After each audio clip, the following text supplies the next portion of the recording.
there, just got done watching the movie Tarot. It comes from 2024. It's a horror movie that is an hour and 32 minutes long, that is rated PG-13. It says, in this suspenseful horror film, a group of friends find their lives in peril after playing with a cursed tarot deck. So, yeah.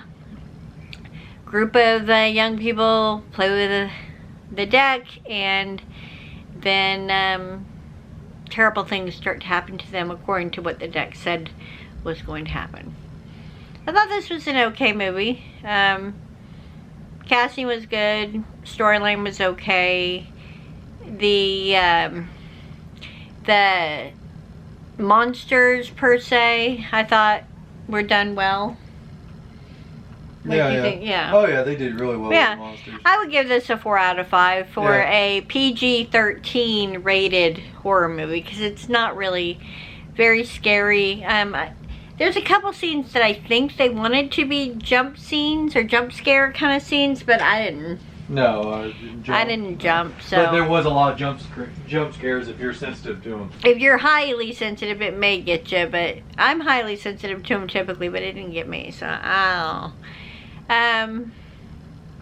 Yeah, I would give this a 3 out of 5 star, I think. What do you say? 4. 4 out of 5 for you? No. I'd give it a 3 out of 5 just because, I don't know. Or, it was a little predictable. Oh, this movie, rating, 3 would be 3 out of 5 yeah, for you then? Yeah. Okay. But if you've seen this movie, let me know what you thought of it. And if you haven't, I'll link it below and you can go check out the trailer. Let me know if you've ever owned a tarot deck. I have in the past. I don't currently own one, but I have in the past. And let me know if you've ever owned one. And thank you so much for watching. I'll see you in the next one.